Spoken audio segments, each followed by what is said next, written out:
आज है 20 अगस्त, बुधवार का दिन। नमस्कार। हरकारा लेकर आया है आज के न्यूज़लेटर का पॉडकास्ट, जिसे आपके लिए तैयार किया है निधीश त्यागी के साथ राजेश चतुर्वेदी, गौरव नौडियाल ने। जिन खबरों का जिक्र हम यहाँ कर रहे हैं, उनके लिंक्स और विस्तृत जानकारी मूल न्यूज़लेटर में है। सुनिए ऑटोमेटेड आवाज़ में। हरकारा यानी हिंदी भाषियों के लिए क्यूरेटेड न्यूज़लेटर।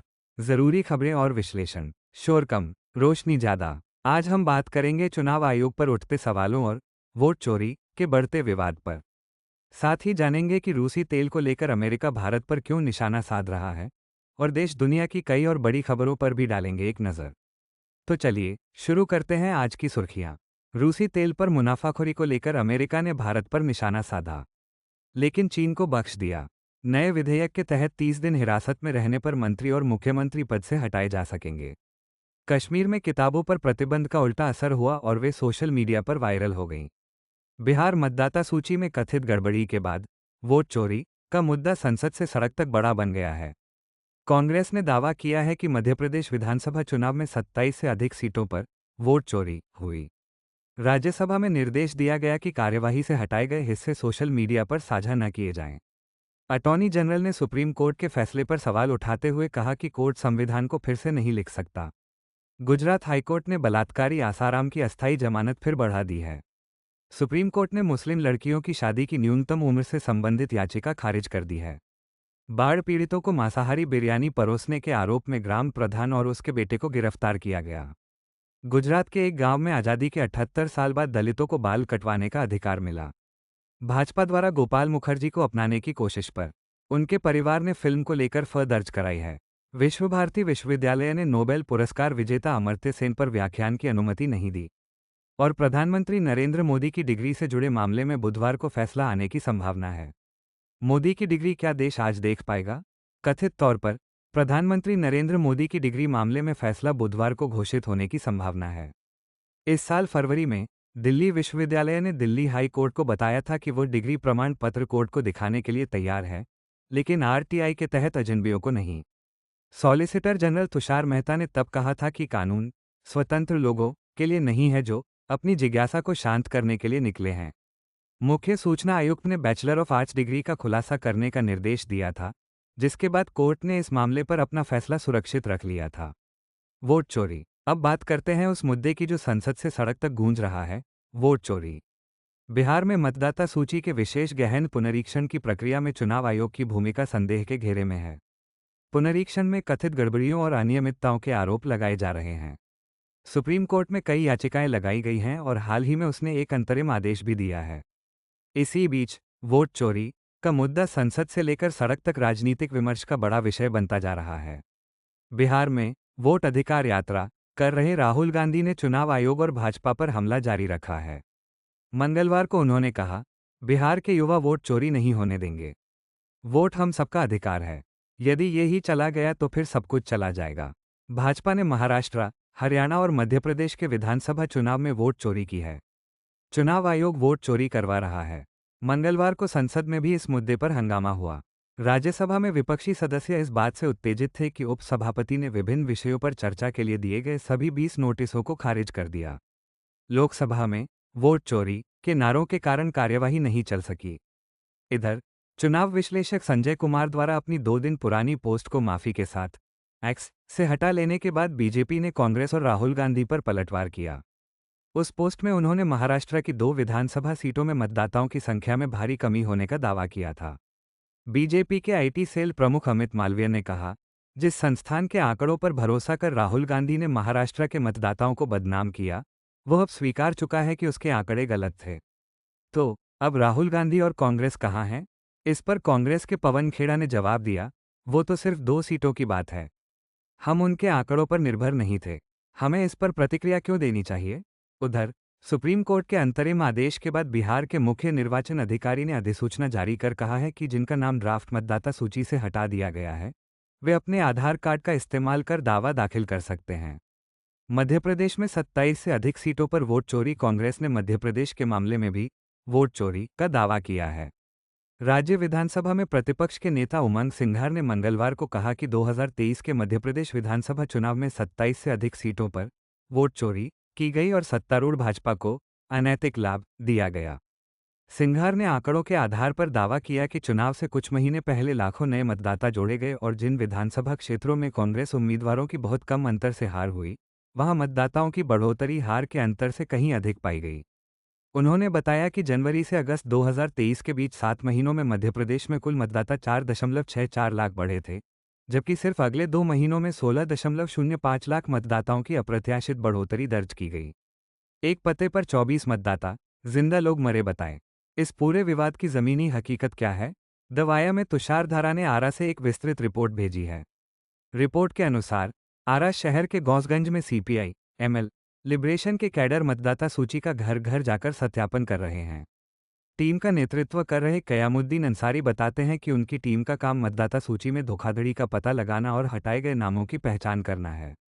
एक मामले में उन्होंने पाया कि मतदाता सूची में एक ही पते पर 24 मतदाता पंजीकृत थे, जिनमें ठाकुर, ब्राह्मण और बनिया समुदाय के नाम थे, जो उन्हें बिहार की जातीय सच्चाइयों को देखते हुए अजीब लगा।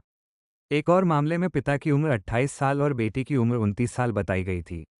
कयामुद्दीन कहते हैं कि धोखाधड़ी की पुष्टि घर घर जाकर नहीं की जा सकती, इसका पता केवल मतदाता सूची के गहन अध्ययन से ही चल सकता है। इसी तरह का एक मामला मिंटू पासवान का है, जिन्हें ड्राफ्ट मतदाता सूची में मृत घोषित कर दिया गया था, जबकि वो जिंदा हैं। आरा के एक दूसरे हिस्से में पार्टी की एक और टीम ने 16 ऐसे मामले पकड़े हैं, जहां 6 लोगों को शिफ्टेड बताया गया था, लेकिन वे वहीं रह रहे हैं, और 10 लोगों को मृत घोषित किया गया था, जबकि वे जिंदा हैं।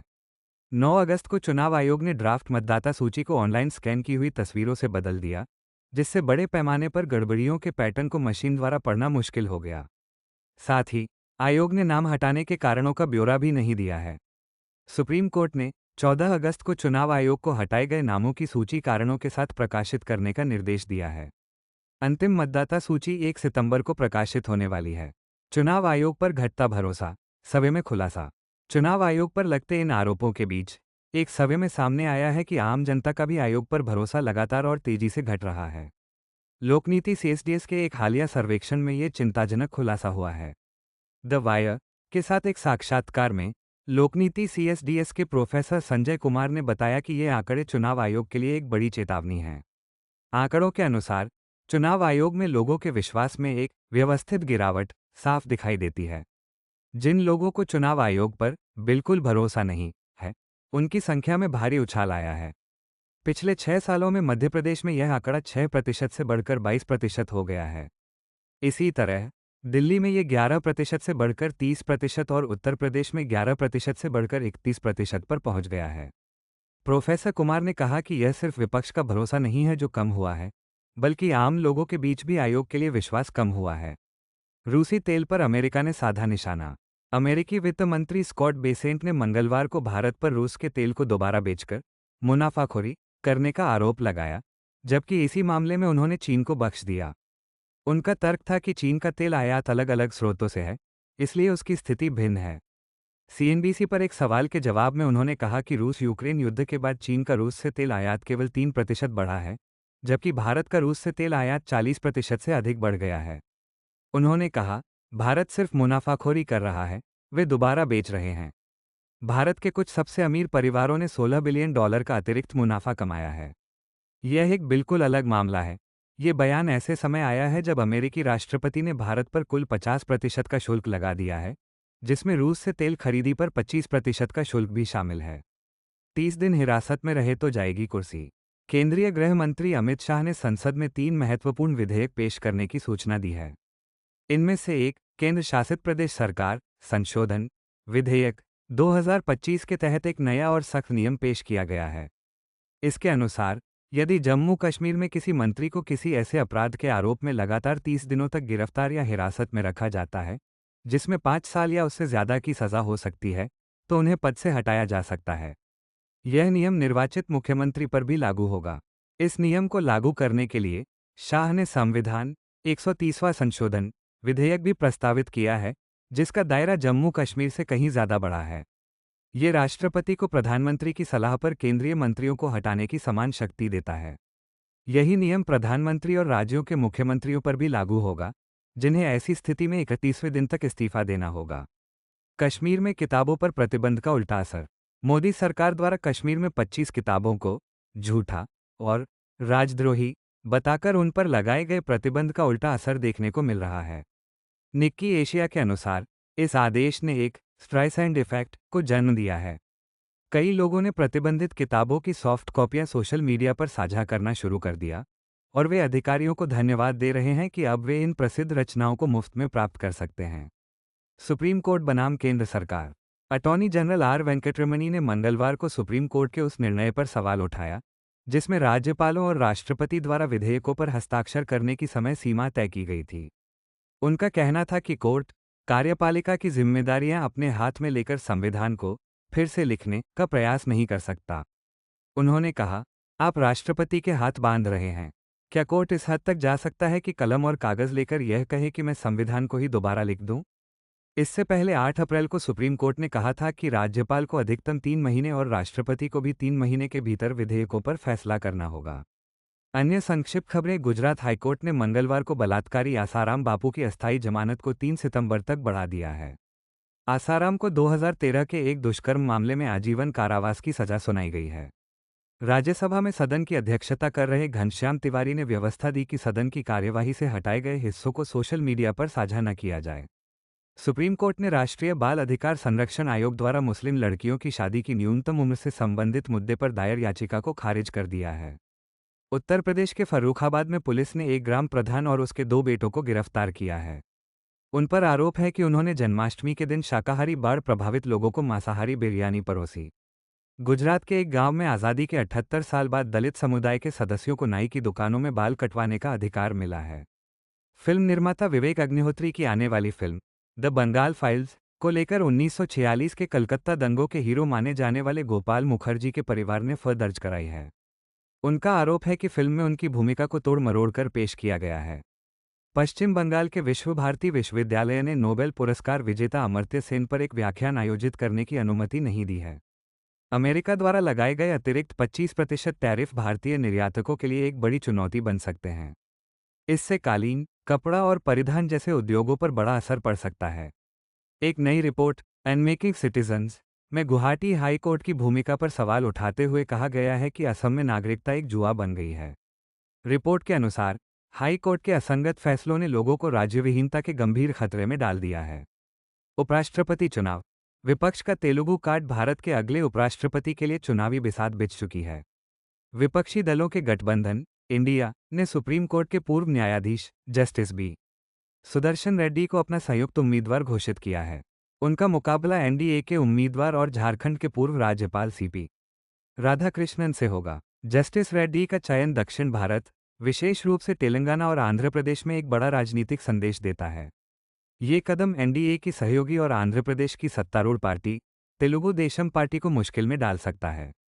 अंतर्राष्ट्रीय सुर्खियां। अमेरिका और कई यूरोपीय देश यूक्रेन के लिए एक विस्तृत सुरक्षा गारंटी प्रस्ताव पर काम कर रहे हैं, जिसमें अमेरिकी हवाई शक्ति को शामिल किए जाने की संभावना है।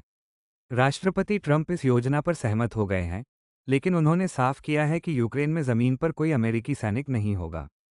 चीन के इस दावे के बाद कि विदेश मंत्री एस जयशंकर ने ताइवान को चीन का हिस्सा कहा है, भारत सरकार ने स्पष्ट किया है कि ताइवान पर उसकी नीति में कोई बदलाव नहीं हुआ है। चीनी विदेश मंत्री वांग यी की भारत यात्रा के दौरान राष्ट्रीय सुरक्षा सलाहकार अजीत डोभाल से उनकी मुलाकात हुई, जिससे भारत चीन संबंधों में सुलह के संकेत मिले हैं। वांग ने कहा कि दोनों देशों के संबंध अब एक महत्वपूर्ण अवसर का सामना कर रहे हैं। और अंत में, स्वीडन के किरुना शहर में एक ऐतिहासिक चर्च को उसकी जगह से 5 किलोमीटर दूर ले जाने का एक विशाल ऑपरेशन शुरू हो गया है। ये कदम यूरोप की सबसे बड़ी लौह अयस्क खदान के विस्तार के कारण उठाया जा रहा है, जिसकी वजह से शहर की जमीन धंसने का खतरा है। 672 टन के इस चर्च को बेहद धीमी रफ्तार से अपनी नई जगह पर पहुंचाया जाएगा। पाठकों से अपील, आज के लिए इतना ही। हमें बताइए अपनी प्रतिक्रिया, सुझाव, टिप्पणी। मिलेंगे हरकारा के अगले अंक के साथ। हरकारा सबस्टैक पर तो है ही, आप यहां भी पा सकते हैं। हरकारा, शोर कम रोशनी ज्यादा। व्हाट्सएप पर, लिंक्डइन पर, इंस्टा पर, फेसबुक पर, यूट्यूब पर, स्पॉटिफाई पर, ट्विटर, एक्स और ब्लू स्काई पर। एक धनवान ने आज अपना धर्म छोड़ दिया, आज एक भूखे ने फुटपाथ पे दम तोड़ दिया। आज तनख्वाह बढ़ी है तो है मजदूर मगन, कल से हो जाएगा बाजार में महंगा राशन। बाबूजी जाएंगे दफ्तर को पकौड़े खाकर। आज की ताजा खबर, आज की ताजा खबर, आज की ताजा खबर।